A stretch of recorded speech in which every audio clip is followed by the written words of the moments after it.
Not to be the nagging old lady, but I told you not to push too hard. Now that things have settled down, you should get some rest.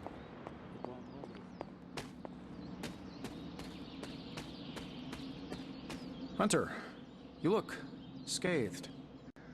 Hey! Hey, for what it's worth, I think you did okay out there. You got some decent hang time, even given you were wearing, what, 70, 80 pounds of chainmail? On the Stark scale of reckless yet daring heroics, I give it a solid 6 out of 10. Don't worry, you'll get there. With a little help.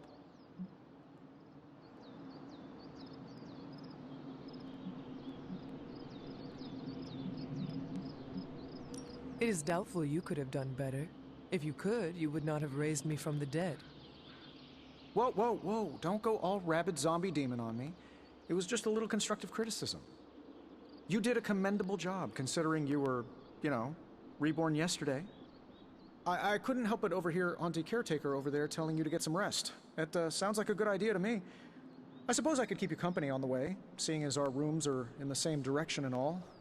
Besides, no one should be forced to walk the hallways around here alone. So, here we are. The old room, huh? It's not bad. Functional. Solid construction. Almost cozy. Love the antique furnishings from the early Mephisto collection. Full transparency, Hunter, there's another reason I asked to join you here, other than my abject terror of this entire facility. Stopped here before, while you were out.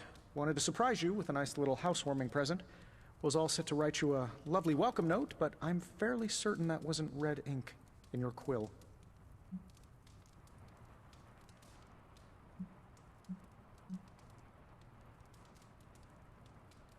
Thanks for the gift, Tony. I think you'll like it. It's a limited edition. A limited edition what? Oh, you'll see. Well, I suppose I should leave before whatever monstrosity that is most definitely hiding under your bed jumps out, rips my face off, and then proceeds to feast on my soul. I'll leave you to it. May your sleep be filled with pleasant dreams, Tony. Right back at you. Oh, and if you hear the shrieking of a grown man, please ignore it. It's just me, walking to my room. Hi, I'm Tony Stark. But if you're hearing this message, you already know that. When I'm not saving the world, I solve the world's problems with technological means, like the one you're holding. I call it the Spark, a secure information and communication device built only for superheroes. It does all the usual, private messages, pictures, and calls for some reason. But it also comes with access to Superlink, a private social network exclusively for your cape-wearing, world-saving compatriots. You might ask, Tony, aren't you just repurposing a failed product from your communications division? If you do, I'll revoke access and let everyone else know you're a jerk. I call it the Wonder Man rule.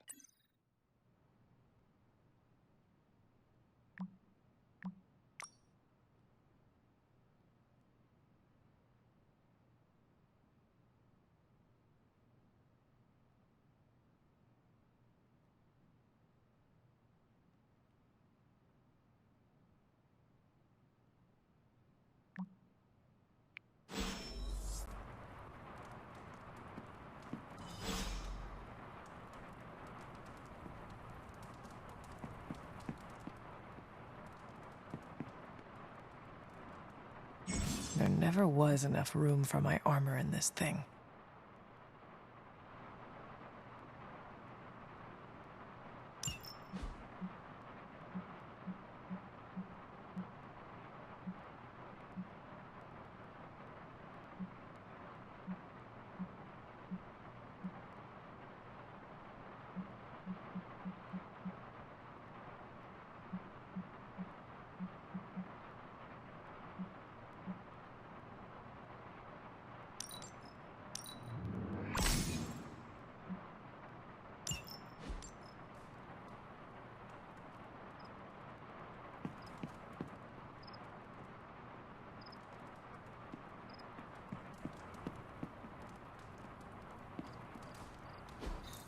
We were all so happy then.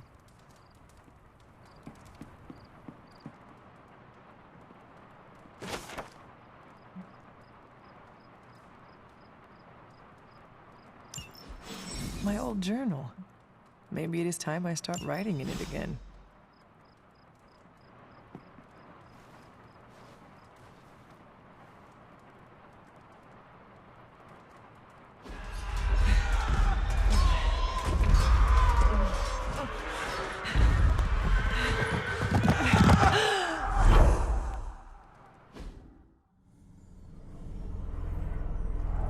They're everywhere! We must fall back! To where?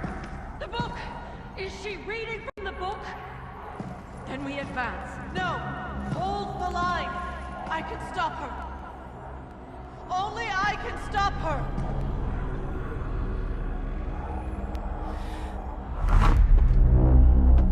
Child.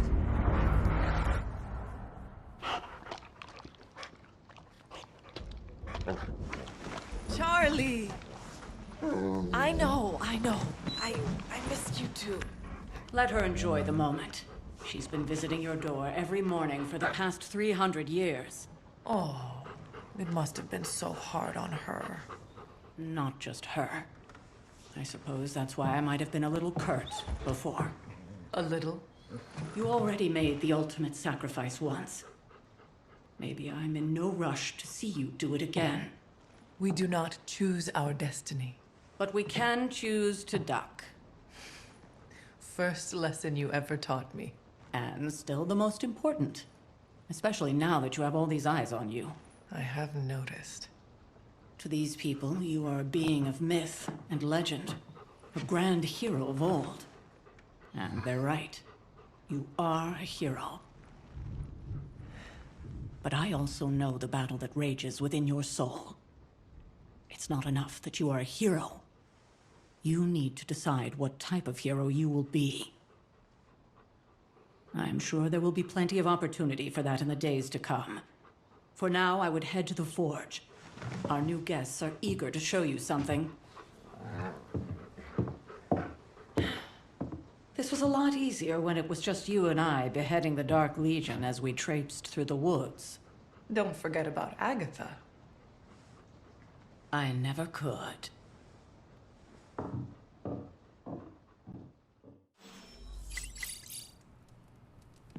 Charlie was restless all night. I should have known something was wrong. We'll talk more later, but for now, Stark has requested your presence.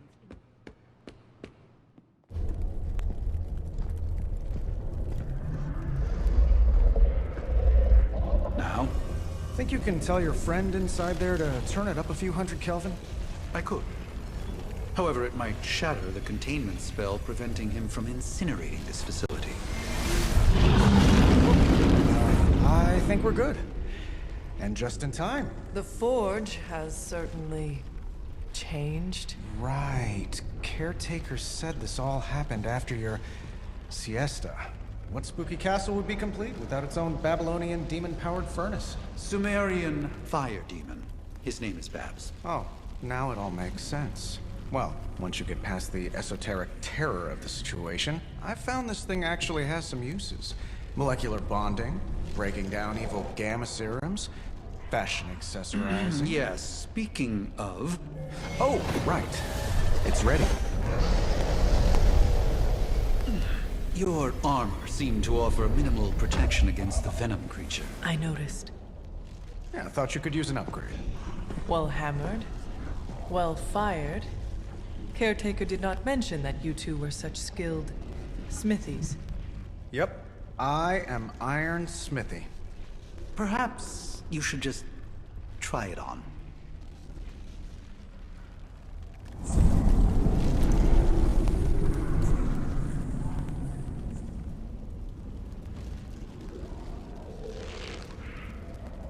Still think I could have used a cloak.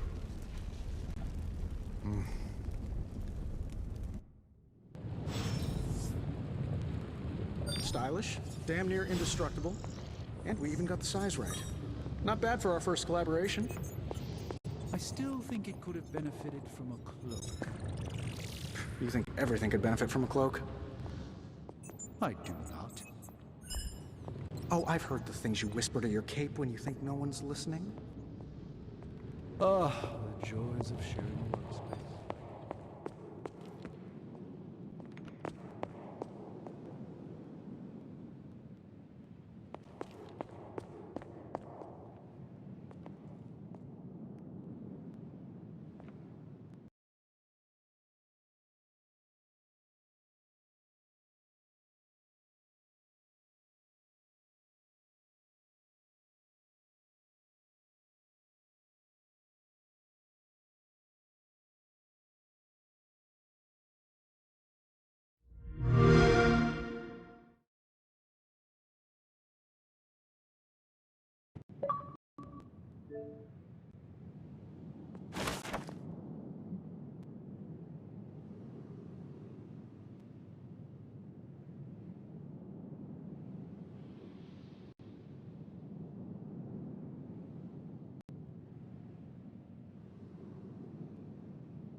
And I'll have you know, this work has helped me save the universe from extinction on countless occasions.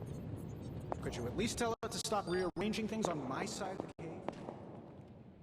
I have, but it considers you something of a slob. You know, I have a great psychiatrist in the city. Maybe you should talk to him. Although, I think he's working for Hydra right now.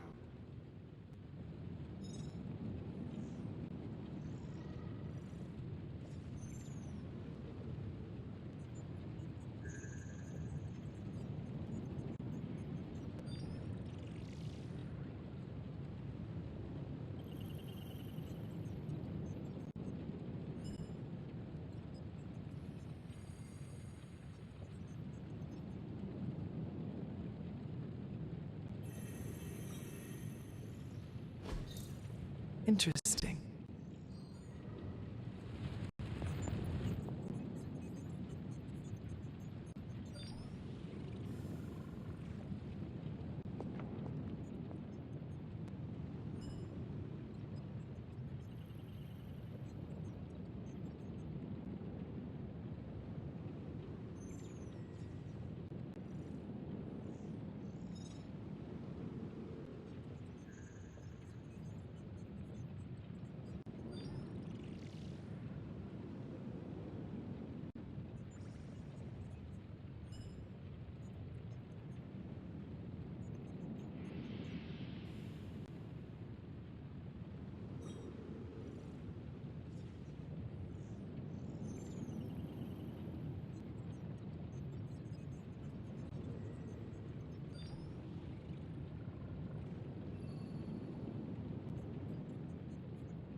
Curious.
Intriguing.